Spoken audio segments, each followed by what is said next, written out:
भक्तों हरे कृष्णा। भक्तों आज हम सब श्रीमद् भगवद गीता यथारूप पढ़ेंगे। भक्तों अध्याय 14 श्लोक नंबर 26 पढ़ेंगे। भक्तों उससे पहले हम सब श्री भगवान की मंगलाचरण स्तुति करेंगे। ओम अज्ञानतिमिरन्धस्य ज्ञानाञ्जनशलाकया चक्षुर्मिलितं येन तस्मै श्रीगुरुवे नमः। श्रीचैतन्यमनोभीष्टं स्थापितं येन भूतले स्वयं रूपा कदा मह्यं ददाति स्वपदान्तिकम्। वन्देऽहं श्रीगुरुः श्रीयुतपदकमलं श्रीगुरून् वैष्णवश्च श्रीरूपं साग्रजातं सहगण रघुनाथवन्दितं तं सजीवं साद्वैतं सावधूतं परिजनसहितं कृष्णचैतन्यदेवं श्रीराधाकृष्णपादान् सहगण ललिता श्रीविशाखान् वितांस च। हे कृष्ण करुणा सिंधु दीनबंधु जगतपते गोपेश गोपिकाकांत राधाकांत नमस्तुते। तप्त कांचन गौरांगी राधे वृंदावनेश्वरी वृषभानुसुते देवी प्रणमामि हरिप्रिये।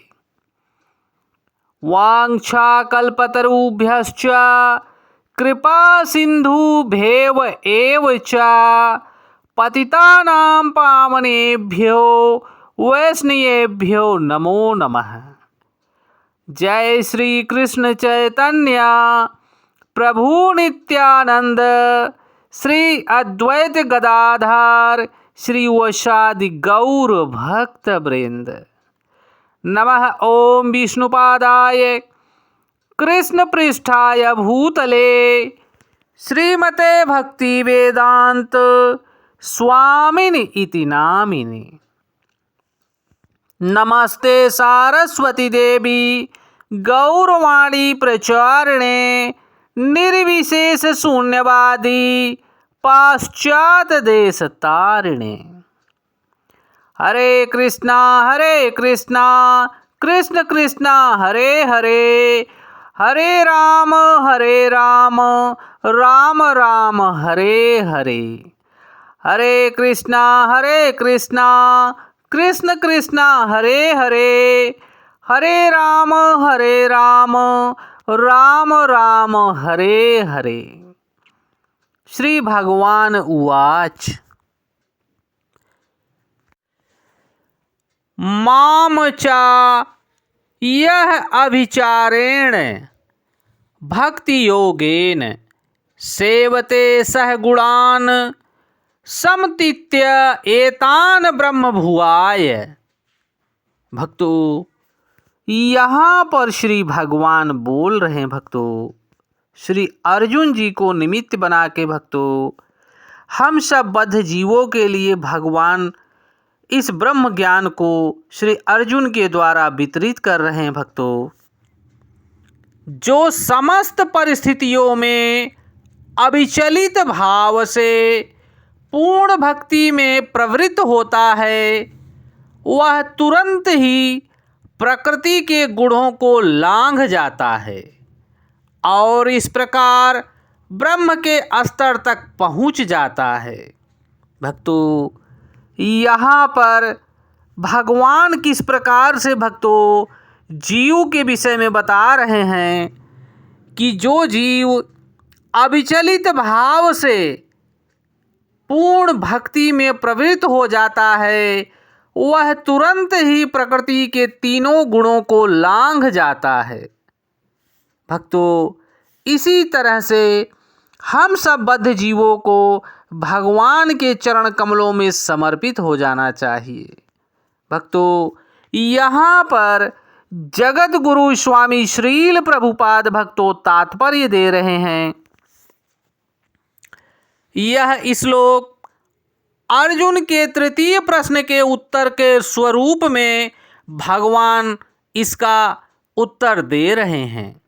दिव्य स्थिति प्राप्त करने का साधन क्या है?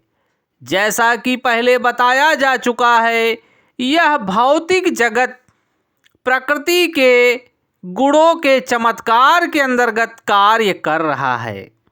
मनुष्य को गुणों के कर्मों से विचलित नहीं होना चाहिए। उसे चाहिए कि अपनी चेतना ऐसे कार्यों में न लगाकर उसे भगवान श्री कृष्ण के कार्यों में लगाना चाहिए।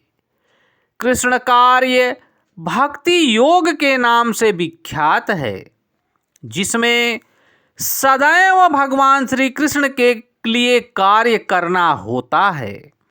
इसमें न तो केवल कृष्ण ही आते हैं, अपितु विभिन्न पूर्ण अंश भी सम्मिलित हैं। यथा राम तथा नारायण उनके असंख्य अंश हैं। जो भगवान श्री कृष्ण के किसी भी रूप में या पूर्ण अंश की सेवा में प्रवृत्त होता है, उसे दिव्य पद पर स्थित समझना चाहिए। यह ध्यान देना होगा कि भगवान श्री कृष्ण के सारे रूप पूर्णतया दिव्य और सच्चिदानंद स्वरूप हैं। ईश्वर के ऐसे रूप सर्वशक्तिमान तथा सर्वज्ञ होते हैं और उनमें समस्त दिव्य गुण पाए जाते हैं। अतएव यदि कोई भगवान श्री कृष्ण या उनके पूर्ण अंशों की सेवा में दृढ़ संकल्प के साथ प्रवृत्त होता है, लगा रहता है, तो यद्यपि प्रकृति के गुणों को जीत पाना कठिन नहीं है, लेकिन वह उन्हें सरलता से जीत सकता है।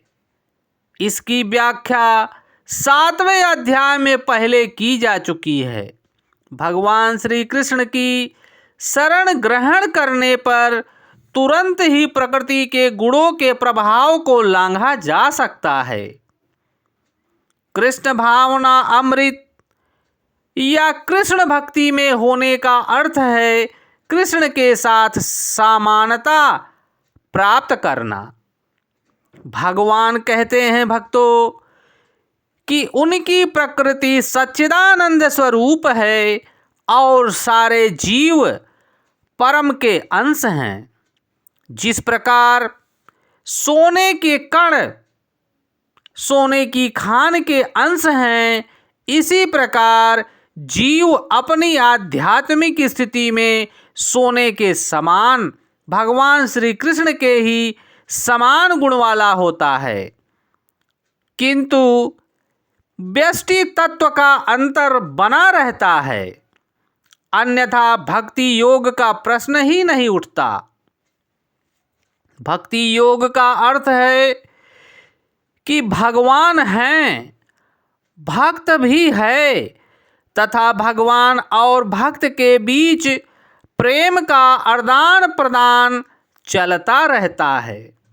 अतएव भगवान में और भक्त में दो व्यक्तियों का व्यष्टि तत्व वर्तमान रहता है, अन्यथा भक्ति योग का कोई अर्थ ही नहीं है। भक्तों, यदि कोई भगवान जैसे दिव्य स्तर पर स्थित नहीं है तो वह भगवान की सेवा नहीं कर सकता। भक्तों, यहाँ पर उदाहरण प्रस्तुत किए हैं गुरु महाराज। राजा का निजी सहायक बनने के लिए कुछ योग्यताएं तो होनी ही चाहिए। इस तरह भगवत सेवा के लिए योग्यता होनी चाहिए। वह ब्रह्म बना जाए, भक्ति कलमश से मुक्त हुआ जाए। वैदिक साहित्य में कहा गया है भक्तों, ब्रह्मो संब्रह्मो योति। इसका अर्थ है भक्तों, गुणात्मक रूप से मनुष्य को ब्रह्म से एकाकार हो जाना चाहिए। लेकिन ब्रह्म तत्व प्राप्त करने पर मनुष्य व्यष्टि आत्मा के रूप में अपने शाश्वत ब्रह्म स्वरूप को खोता नहीं, क्योंकि उस ब्रह्म को प्राप्त करने के बाद मनुष्य व्यष्टि आत्मा के रूप में समान बना रहता है। भक्तों, हम सब बद्ध जीवों को भगवान की शरणागत होकर भगवान के बताए गए मार्ग पर चल के भगवान की भक्ति करनी चाहिए और भगवान के गुण लीलाओं का स्मरण करते हुए भगवान की श्रीमद् भगवद गीता का पाठ करना चाहिए और भगवान की हरि नाम संकीर्तन में हमें पाठ करना चाहिए और भाग लेना चाहिए। हरे कृष्ण कृष्ण कृष्ण हरे हरे, हरे राम राम राम हरे हरे, हरे कृष्ण कृष्ण कृष्ण हरे हरे, हरे राम राम राम हरे हरे। भक्तों, जय श्री कृष्णा।